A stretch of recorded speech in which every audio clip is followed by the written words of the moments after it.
Morning ఒక information అందిందండి. అదేంటంటే నేను మా ఫ్యామిలీలో చెప్పొచ్చు, ఫ్రెండ్స్‌లో చెప్పొచ్చు, రిలేటివ్స్‌లో చెప్తాను. సో, అలా చెప్పేయడానికంటే కూడా ఇలా పాస్ చేస్తే కొంతమందికి రీచ్ అవుతదని జెప్పేసి నేను హ్మ్, అనుకున్నాను. రీసెంట్‌గా కేరళలో brain eating amoeba and Nipah virus అనేది గుర్తించారు కదా! అదేంటంటే అది అసలు ఎక్కడ ఉంటుందంటే రివర్స్‌లో కానీ, పాండ్స్‌లో కానీ కాన్స్టెంట్‌గా వాటర్ ఎక్కడైతే అంటే లైక్ వార్మ్ రిసోర్సెస్‌లో అది ఉందనేసి కేరళ ప్రభుత్వం డిక్లేర్ చేసిందనమాట. ఇప్పుడు చూడండి ఈ సీజన్‌కి చాలామంది అయ్యప్ప మాలలు మన సెంటిమెంట్స్‌ని మనం ఎప్పుడు కోల్పోవద్దు. కాపోతే సెంటిమెంట్స్‌ని మనం ఆహ్, ఇంప్లిమెంట్ చేసే ముందు కొంచెం జాగ్రత్తలు తీసుకుంటే సరిపోతది. మనం చిన్న చిన్న పిల్లలకు కూడా అయ్యప్ప మాల ఏస్తాం గదా! నేను కూడా మా పిల్లలకు కూడా అయ్యప్ప మాల ఏపిస్తాను. కాకపోతే ఏంటంటే అవి సెంటిమెంట్స్‌తో పాటు కొన్ని జాగ్రత్తలు కూడా తీసుకోవాలి మనం.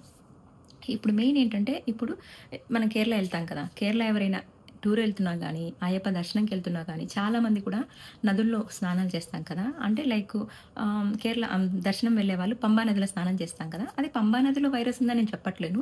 అక్కడ నదుల్లో గానీ, పాండ్స్‌లో గానీ ఈ వైరస్ ఉందని నిర్ణయించారు కాబట్టి, కొంచెం జాగ్రత్తలు తీసుకుంటే మనం సెక్యూర్‌గా ఒక 2, 3 స్టెప్స్ చెప్తాను అవి ఫాలో అయిపోండి.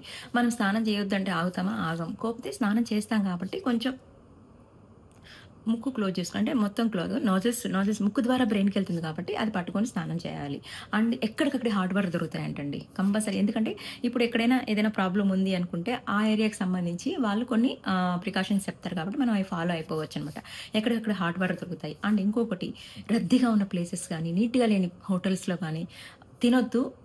ఆప్షన్ లేదు అనుకున్నప్పుడు కొంచెం తక్కువలో తీసుకోండి. అండ్ ఇంకొకటేంటంటే ఆహ్, ఎప్పుడు ఏ పని చేసినా కూడా హ్యాండ్ వాష్ చేసుకోండి ముందరకు ముందు. ఒక్కసారి కరోనా గుర్తెచ్చుకోండి. కరోనా వచ్చినప్పుడు మనం ఎలా ఉన్నాము ఏంటనేసి. ఎప్పుడైనా కూడా ఏదైనా ఇప్పుడు చిన్న రీసెంట్‌గా ఒక 2020 నుంచి 2022 సఫర్ అయిన ఏదైనా ఉంది అంటే కరోనానే. కరోనాకు మించి ఏది ఉండదని నేను అనుకుంటున్నాను. సో, అదొక్కటి గుర్తెచ్చుకొని precautions same as usual follow అయిపోవాలి. అండ్ ఇంకోటేంటంటే ఇప్పుడు తరచూ జనవరి 14థ్ దాకా వెళ్తూనే ఉంటారండి జనాలు. వస్తుంటారు, వెళ్తుంటారు. ఇప్పుడు ఎక్కువ రద్దీ ఉంది గాబట్టి ఒకవేళ వాళ్ళు చెప్పిన న్యూసే రాంగ్ అనుకుందాం. పర్లేదు. న్యూస్ గురించి పక్కన పెట్టండి. బట్ మనమైతే కొన్ని ప్రికాషన్స్ తీసుకోవాలి. ఎందుకంటే మల్టిపుల్ పీపుల్ స్నానం చేస్తా ఉంటారు. వేల మంది స్నానాలు చేస్తా ఉంటారు. ఒక్కొక్కరికి జలుబుంటది. ఒక్కొక్కరికి సో, అలా మైండ్‌లో ఆ జలుబు అనేది పెట్టుకున్నా కూడా మనం ఆ ప్రికాషన్స్ ఫాలో అవ్వాలి. ఎందుకంటే సీజన్ కూడా అలాంటిదనమాట. కొంచెం చలికాలం స్టార్ట్ అయింది కాబట్టి ఈజీగా స్ప్రెడ్ అవుతా ఉంటది ఒకరి నుంచి ఒకరికి. సో, కొంచెం ప్రికాషన్స్ ఫాలో అయిపోతే మనం దాని నుంచి కొంచెం బయటపడొచ్చు కదా! కంప్లీట్‌గా 100% బయటపడతామని చెప్పలేదు. కాకపోతే కొన్ని ప్రికాషన్స్ మనం తీసుకున్నామంటే మనకొక సాటిస్ఫాక్షన్ ఉంటది. పిల్లలు గాని, మనతో ఎవరైనా వచ్చినా కూడా చాలా సెక్యూర్‌గా ఉంటారు. మనకొక ఫీల్ ఉంటది. మైండ్‌లో ముందరే స్టార్ట్ అయ్యేటప్పుడే ఆ జాగ్రత్తలు మనం అనుకుని ఎళ్తే ఖచ్చితంగా ఫాలో అవుతామండి. మీరు చెప్పండి. పక్కన వాళ్ళకి కూడా చెప్పండి. మీ సర్కిల్‌లో ఎవరైనా ఉంటే చెప్పండి. ఎందుకంటే చాలా ఇంపార్టెంట్ థింగ్ అండి ఇది.